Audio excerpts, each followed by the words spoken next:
Skull and Bones, this game came with huge expectations, but for me, it's been this year's most disappointing game. Ubisoft had a streak of good games in the last year or so. I liked Crew Motorfest, I loved Avatar Frontiers of Pandora, Assassin's Creed Mirage brought the series back to its origin, and I absolutely loved Prince of Persia: The Lost Crown. But Skull and Bones, this game took 10 years to develop. It was really, for me at least, the game I was looking the most forward to from this studio. While after playing the beta, I quickly realized how I just don't like the game. It's boring, it's repetitive, and it looks and plays like a 10-year-old game. Sure, there are times when this game can look beautiful, but for the most part, I felt like I was playing an Xbox One game. You might enjoy exploring the open seas for the first maybe hour or so, but when you realize that's really the entire game, you ride your ship and shoot cannonballs, and of course they also mix in some mini games where you use that to gather, but that's really it. The world does seem massive. You can't really walk on land other than some of the towns, and there's no on-land combat, or you can't really explore your ship with your character. Just because of those limitations, this does feel like a really old 10-year-old game. It feels outdated. I guess the only good thing is it's different. There aren't any good pirate games except Sea of Thieves, and at least Skull and Bones tried. So overall, it's really a ship-based multiplayer RPG where instead of focusing on your character, it's really the ship you focus on, and you level up your ship, get new ships, increase them in terms of the capabilities. The game does have cross-platform progression, cross-platform matchmaking, so everything is saved online. I'm sort of glad my progression from the beta carried over just so I don't have to play through that entire front,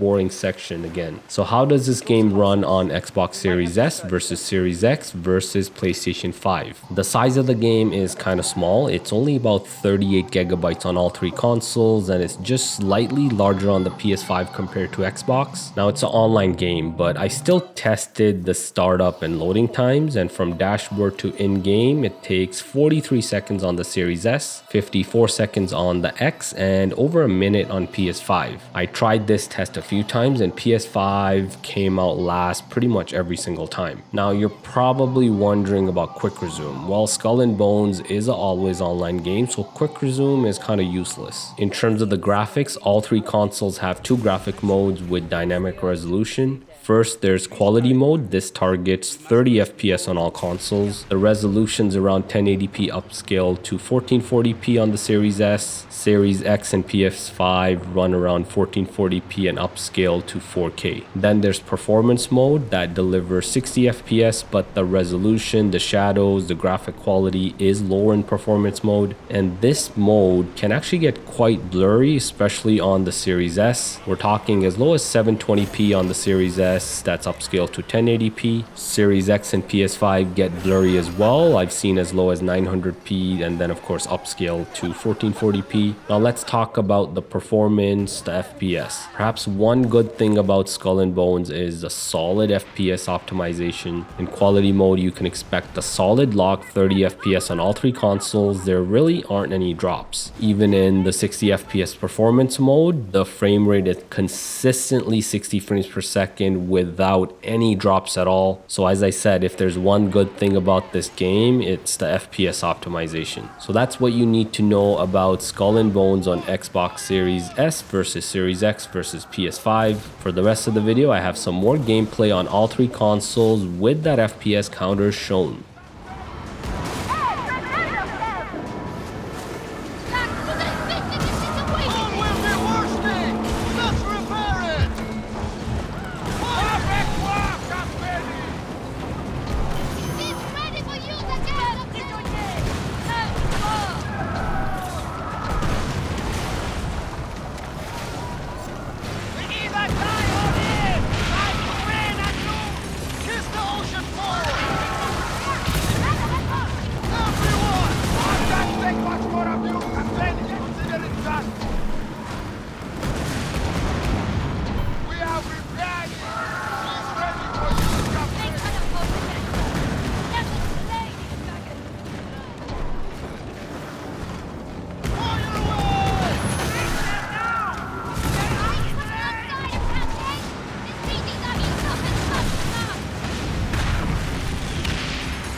hope you like the octopus's embrace.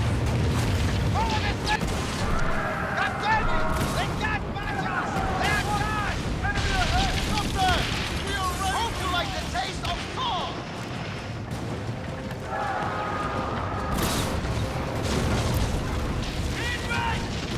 Fire